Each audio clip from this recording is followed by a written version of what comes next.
Bueno, nos quedó faltando un tema muy importante que de verdad la anomia, la indiferencia de la sociedad a veces llama la atención, que es el fallo de La Haya. ¿Cómo les parece a ustedes el balance sobre el manejo que ha hecho el gobierno este año en esa materia? A mi criterio está muy demorado en darle continuidad a este proceso. O sea, hay un país que no acepta el fallo. Eso no es un gobierno, hay un país que no acepta, no quiere entregar parte de su territorio y considera que es un fallo no solamente absolutamente injusto con Colombia, sino arbitrario.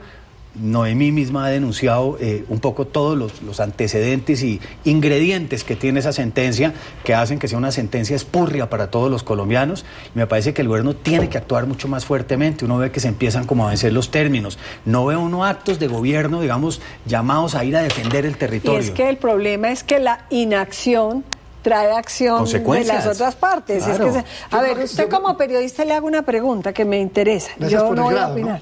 No, es que lo hace muy bien. ¿Por qué la demanda última de Nicaragua, esta segunda, ni siquiera mereció ser primera noticia en los grandes periódicos? Lo voy a decir claramente, en El Tiempo. Cuando uno lo leyó no salió de primera noticia cuando en cualquier país hubiera sido la página entera. Mire, Noemí, yo creo que si nosotros cogemos a un ciudadano de a pie cualquiera, pues que va por la calle, a un peatón, y le decimos cuál es la posición del gobierno frente al tema de Nicaragua, la gente no tiene respuesta. Porque el gobierno ha tenido una actitud tan ambigua. Eso de que, imagínense, la figura que se inventaron, acato pero no aplico, ¿cierto? Contrataron a unos abogados para que se acaran esa frase. Como eso, ustedes los hombres con el cuento de la fidelidad y la lealtad, ¿no? Bueno, después hablamos de eso. Acato pero no aplico. Entonces hay una ambigüedad que es la que permite precisamente que nuestro contradictor avance. Porque esto es ni para adelante ni para atrás, porque si acata, entonces pierde una cosa la opinión. Si no acata, entonces no puede hacer... O sea, el tema político... No tiene política frente a esto. El norte que está definiendo la política es la reelección. Yo creo que sí. Sin duda hay una ambigüedad. Es que la frase acato pero no aplico... Pero la reelección entonces ha sido inconveniente para Colombia. Yo creo que estos son de los hechos que muestran que ese fue una aberración institucional que el país tiene que corregir cuanto antes. Yo estoy totalmente de acuerdo con eso. Creo que además se perdió una cosa, Noemí, el régimen de Estado que había en Colombia, de un régimen de cortes, de Congreso y de presidente, los tres poderes que se llamaban, existía una figura que se llamaba el jefe de Estado, que era un poco el que representaba el Estado colombiano. Se perdió totalmente. Ahora es un jefe político. Ahora es un tipo manoseado que se acuerda, es un jefe buscando político, votos buscando votos de una forma u otra. Manejando. Y me parece que pasó con el presidente Uribe, está pasando en esta campaña, y Dios quiera que no se repita con el tema de los alcaldes, todos estos que andan proponiendo, vamos a entrar en otro tema, porque el tiempo en televisión es tan terrible, ¿no? El tema social y económico, el balance de este año del gobierno del presidente Juan Manuel Santos. Bueno, yo soy muy crítico del modelo que ha planteado de crecimiento este gobierno, y como continuidad un poco del gobierno anterior, pero más profundo. Yo quiero que se entienda bien esto. Yo no me opongo al capital extranjero, pero yo no creo que el país tenga que basar su modelo de crecimiento en el capital extranjero, porque no se están dando los resultados ¿El esperados. empleo, por ejemplo? No, es que nosotros estamos creando, es un empleo totalmente informal, totalmente desregularizado. Pero las cifras son mejores, no comparativamente con Latinoamérica, pero son mejores. Nosotros estamos midiendo la ocupación con aquella persona que trabajó una hora o estuvo ocupada una hora en los últimos 15 días. ¿Se han cambiado los índices de medición del empleo? No se han cambiado los índices, es un índice, pero entonces, por ejemplo, hemos aumentado el número de inactivos, es decir, el número de personas que ya no buscan empleo. Tenemos una población en empleo sin remuneración que me parece importante. El país sigue hablando de 1.900.000, 2 millones de desempleados. Y lo de la industria y lo del agro es totalmente grave. Hablemos de la industria, que es una preocupación que tenemos tan profunda. Por los acuerdos de libre comercio les pregunto, o por qué factores estamos teniendo esta crisis en la industria nacional. ¿Qué está faltando? La pregunta es ¿por qué la industria? A veces la gente se pregunta ¿por qué defiende uno la industria? Porque genera trabajo. Claro. Y un trabajo que permite que la gente tenga como mínimo un salario mínimo, que tenga prestaciones sociales, sus vacaciones, su salud, todo atado, digamos, al tema del empleo. Entonces vivienda. Hay que buscar... Eduardo, vivienda también. Hay que buscar sectores de la economía que permitan generar esos puestos de trabajo. La industria no está siendo protegida por el Estado, no se está ayudando a salir a los mercados, a defender el trabajo que hay detrás de esa industria, que me parece que es vital. Hay que ayudar a que sean más competitivas, a que puedan generar puestos de trabajo. ¿Pero qué falta? ¿Políticas? Yo creo que no hay una política pública alrededor del tema de las industrias. El gobierno resolvió abrir y seguir negociando tratados, les hizo una competencia bravía, el precio del dólar un poco por darle tanta fuerza, digamos, a todo. Usted raja al ingreso de política industrial me parece que no existe, pero un tema que es muy importante, el dólar está o el peso está tan revaluado en Colombia que hace que todo acabe importándose, porque es mucho más barato importar que producirlo en Colombia. Y no es porque sean improductivos o no competentes los industriales colombianos, sino porque la moneda con la que los ponen a transar es una moneda totalmente a favor de los americanos o de los europeos. Les pregunto a los dos. Nos dijeron que ni un tratado más, que íbamos a digerir los que teníamos. Y en la semana pasada estuve en la Embajada del Japón, que era el cumpleaños del emperador, y anunciaron que ya estaban terminando las rondas de negociación con el Japón. ¿Qué es lo que pasa? No, yo creo que el gobierno no está cumpliendo esa palabra. Entre otros casos, no solo el de Japón. La Alianza Pacífico, que es con México, Chile y Perú, va a hacer un salto interoceánico y va a terminar metida dentro de lo que se llaman el TPP, el Pacto Transpacífico. Y eso es vinculado con Estados Unidos y con todos. O sea, nos metimos por la Alianza Pacífico y nos vamos a terminar metiendo en un mar mucho más grande de competencia. Yo no le quitaría ni le pondría una coma a nada de lo que ha dicho Eduardo frente al tema de la industria. Le aclaro este punto, Noemí. Yo estuve revisando... O sea, aquí de polos opuestos nada. ¿Cómo estará de grave la industria que no hubo polos opuestos? Claro, es que mira, uno revisa los indicadores de valor agregado de la industria en la última década.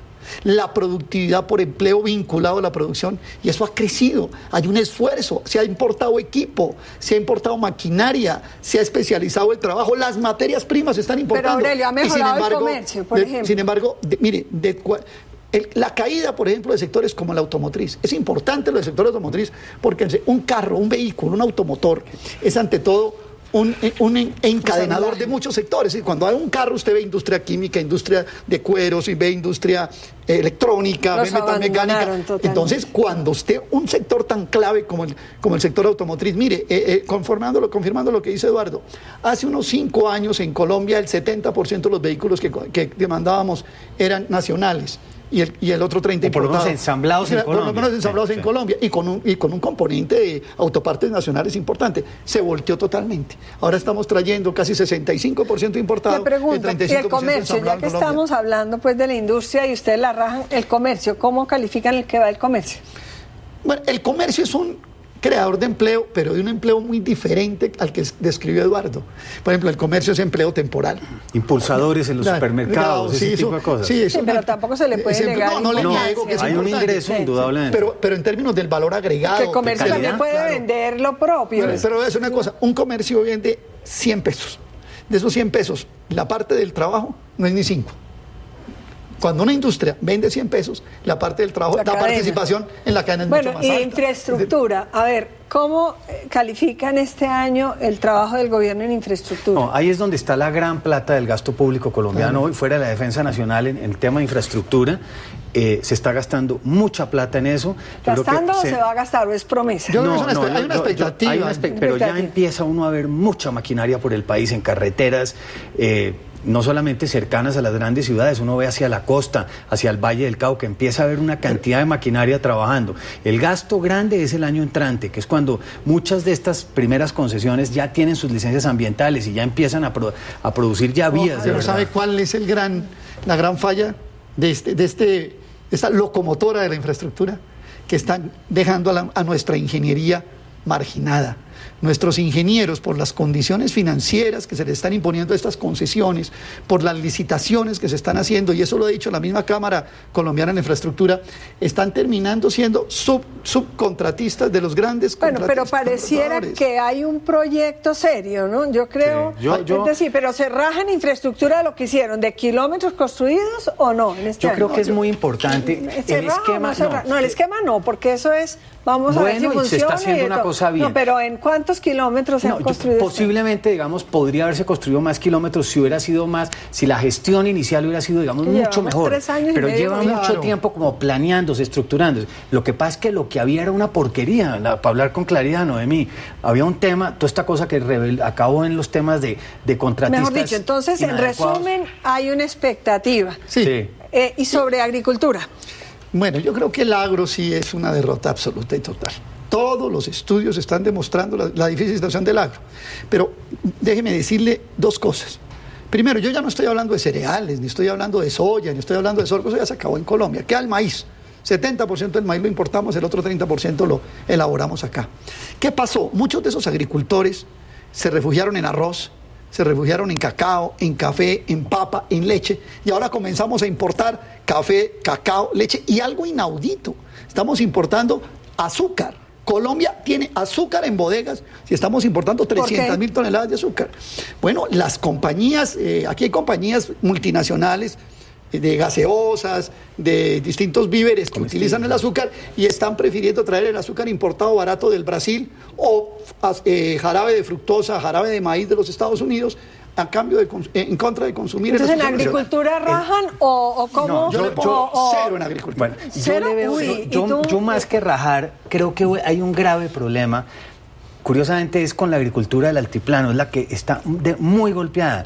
Aquí se hizo se dice la apertura o se inicia el proceso de apertura, digamos, de leche, de papa, claro. de todas estas cosas, digamos, que se cultivan en el altiplano cundiboyacense, en Nariño, en Antioquia, que empieza uno a ver que los están dejando abandonados. No hay productividad, no hay variedades nuevas, no hay comercialización, no hay canales adecuados para poder sacar esa papa al mercado. ¿Cuál es el problema? ¿Políticas? No, claro, no hay política. ¿Ministros? Porque, por ejemplo, Juan Camilo Restrepo es un tipo más que preparado. Pero mire, Juan Camilo se metió en el tema de la restitución y se metió en ese tema. Que es un tema importante, sí, claro, también. Pero se descuidó la parte productiva. Yo tengo esa lectura. Y el el otro ingreso, todavía no ha Noemí, es que uno tenido siembra, saca, lo digo, yo siembro, saca uno sus cultivos y los precios va uno a hacer después las cuentas.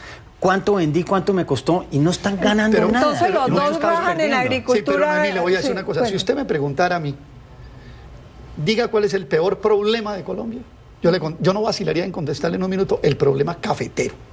Lo del café es de un drama Más que el tema de la humanitario. justicia y que no, todos lo los- que sea.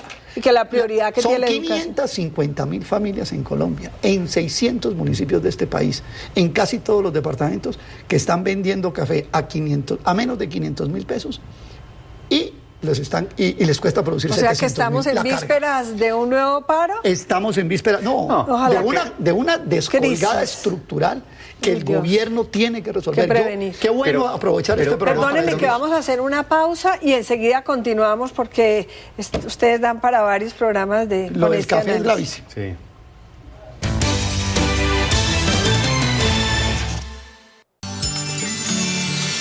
Estamos presentando Polos Opuestos. Caracol Internacional te desea felices fiestas. Eduardo, le estaba preguntando si lo que me estaba diciendo fuera de cámaras lo dice usted. No, un poco sobre si va a haber un nuevo paro cafetero, que digo que no va a haber, porque ya el gobierno se comprometió a que el billón de pesos que se entregó este año, se entrega otro billón el año entrante. A mí me parece que hay varias cosas ahí. ¿Y eso es bueno o malo? No, es importante, como bien lo menciona Aurelio, de que uno no puede olvidar que la economía cafetera es importantísima. Son 550.000 familias en Colombia que de la noche a la mañana no las puede uno mandar al caos, sino hay que tratar de mantener eso. Pero paralelo a ese proceso me parece que es vital empezar a buscar también alternativas alrededor de eso. Una, el ministro de Hacienda tiene que tener en cuenta que la revaluación se está comiendo gran parte del precio del café y que tienen que buscar lograr empujar ese peso o el dólar hacia arriba. A propósito del ministro de Hacienda, les pregunto, regalías, que me parece que volvimos al centralismo, es parte de la mermelada, y el tema fiscal, porque definitivamente el miedo que le cogimos a la DIAN todo es muy importante para pagar impuestos. ¿Cómo le ha ido en estos dos frentes? Yo al lo país? rajo en su principal política. ¿En cuál? Es decir, el ministro Cárdenas hizo una apuesta clave en la reforma tributaria y fracasó. ¿Por qué? Fracasó primero porque no recaudó lo que esperaba recaudar. Pero si recaudaron más de 100 millones. El tema era que recaudar 103 mil y no van a recaudar sino 100. 101. No recaudaron lo que habían dicho. Pero que muy iban a poquita recaudar. la diferencia. No, pero eso a poquito son 2 billones de pesos. Y si usted le suma 2,5 billones de pesos que puede tener de pérdida el Banco de la República por la política cambiaria equivocada, bueno, ¿cómo vamos a corregir? Ahí está la venta de Isagen. El ministro no puede negar que Isagen lo va a vender para tapar un hueco fiscal. Miren, el gran drama que va a tener el gobierno nacional no le va a pegar a este gobierno. El 37% de los ingresos, una tercera parte de los ingresos fiscales de la nación es el sector minero energético. Uno empieza a ver las exportaciones de carbón cayéndose, claro. Empieza uno a ver el resto de las exportaciones de oro de petróleo cayéndose. Y al caerse, digamos, esas exportaciones, los recursos fiscales se producen es por la producción y por los precios finales de esas materias primas. ¿Pero por qué me dice usted ya que se va a acabar, que le va a tocar al próximo gobierno? ¿No va a ser el mismo? No alcanza. ¿Usted no cree que la reelección está casi que cantada? No, pero es que el tema es, cuando yo estoy diciendo que una tercera parte de mis ingresos son petróleo y no hay, o sea, los descubrimientos de petróleo nuevos son insignificantes, son cosas muy pequeñas, y si el país se acostumbra a vivir de una renta petrolera, se come esas reservas petroleras a medida estamos exportando casi la industria o produciendo 1 millón de barriles diarios, pues nos estamos comiendo las reservas. Entonces lo que hay que hacer en este momento es, si no aparecen nuevas reservas y uno vislumbra hacia adelante qué se va a hacer el panorama, hay que empezar a frenar el gasto público, porque si no nos vamos a acabar generando un hueco fiscal. Pero con las nuevas políticas de Estados Unidos y el petróleo va a bajar el precio del petróleo. Pero un efecto adicionalmente perverso para Colombia, porque nosotros estamos recibiendo petróleo de $100. La renta petrolera alrededor entre el 75 y el 85% de lo que sale de ventas petroleras le acaba quedando a la nación, o por participación de Ecopetrol, o por los impuestos, o por regalías. Entonces, si yo le juego a eso, pero es que yo veo que si la el país no recibe esos recursos, yo veo que la política del gobierno es de locomotora en locomotora, ¿no? Entonces la locomotora minera energética y de locomotora en locomotora. Entonces la locomotora ya se le está acabando el vapor, entonces ahora se metió a la locomotora en la infraestructura. Y yo creo que una economía nacional no se estructura de esa manera. Estamos dejando la agricultura y la industria rezagadas y pasándonos de una locomotora a otra y a otra y a la otra. Vivienda, la locomotora y la vivienda. Pues mire, yo en ese sentido sí respaldo al senador Robledo en la crítica que ha hecho. El gobierno debía entregar 100.000 viviendas, se comprometió y no ha entregado ni 30.000. Y eso ahora está pero bueno, en materia electoral, ¿qué es lo que se piensa ahora? Todo el mundo piensa que le va a tocar su casita. Y eso bueno, sí es probable, ¿no? Pues sí, pero Noemí, el tema de las viviendas, creo que se contrató bien, se está entregando bien, no ha habido ninguna crítica a casos de corrupción, me parece que se está entregando a las viviendas a las gentes más pobres de Colombia o a las desplazadas, y eso es muy positivo señalarlo. Que obviamente son colombianos como los otros, cada uno con una cédula de ciudadanía, sí lo son, pero me parece que por lo menos están orientadas hacia los más pobres. Usted no lo raja ahí. No, yo no lo rajo. Se han demorado en entregarlas, porque es que esto no es simplemente construir las casas, conectarlas a acueducto, alcantarillado, a redes eléctricas. Pero el gobierno, y si eso no se hace integralmente... El gobierno está comprometido en entregar muchas más viviendas en los 4 años. Y al final terminó tapando ese déficit con las 100.000 viviendas gratis. Esa es la realidad. A ver, les hago la última pregunta porque se nos acabó el tiempo.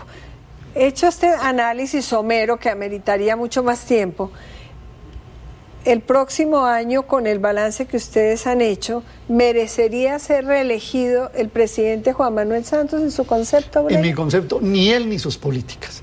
Yo creo que el país tiene que cambiar el eje de la política económica. Para mí el eje de la política económica tiene que ser el ahorro nacional, tiene que ser la industria nacional, tiene que ser el agro, tiene que ser la recuperación del mercado interno, tiene que ser una tasa de cambio competitiva para el país. Y como vamos a ir agravando la herida que ya hemos venido haciendo. A ver, ya que invitamos el otro polo. Yo no soy tan crítico como ¿merecería la reelección entonces el presidente Juan Manuel Santos? Yo creo que, digamos, no es una decisión mía. La decisión mía, yo quiero que haya, quiero ver cuál va a ser la baraja que va a haber enfrente de nosotros. Quiero saber quiénes van a ser los otros candidatos. El Partido Conservador va a presentar un candidato. ¿Qué va a pasar con eso? Y en ese momento tomaría yo una decisión de si estaría dispuesto a votar o no votar por una persona. Usted sigue siendo conservador. De origen, y aquí seguimos pensando que creemos que ese es el modelo que debe seguir el país. Creo que Juan Manuel Santos... ¿No le ha provocado? No, creo que el presidente Santos ha hecho cosas muy buenas en unas áreas, creo que ha tenido unas faltas grandes en otras áreas, y obviamente veremos también qué va a pasar con el proceso de paz, que yo creo que es lo que va a marcar. O sea, usted no tiene todavía decidido. Pero claro que yo sí ya tengo decidido por qué no, ¿cierto? Y a mí me gusta mucho Clara López también, ¿para qué se lo niega? Ustedes lo saben.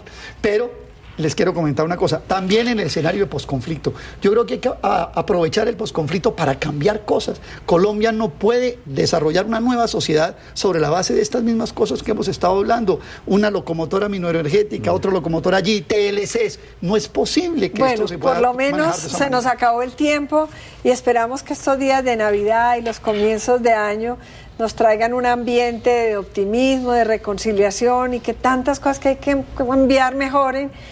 Y que gane, ojalá, la mejor alternativa, ¿no? Que ojalá haya varias. Feliz Navidad, yo creo que sí, nos lo unimos mismo todos para todos, que haya un buen año 2014 para todos. Ojalá Colombia lo necesite. Feliz Navidad y ojalá el año entrante sea maravilloso o mejor para todos.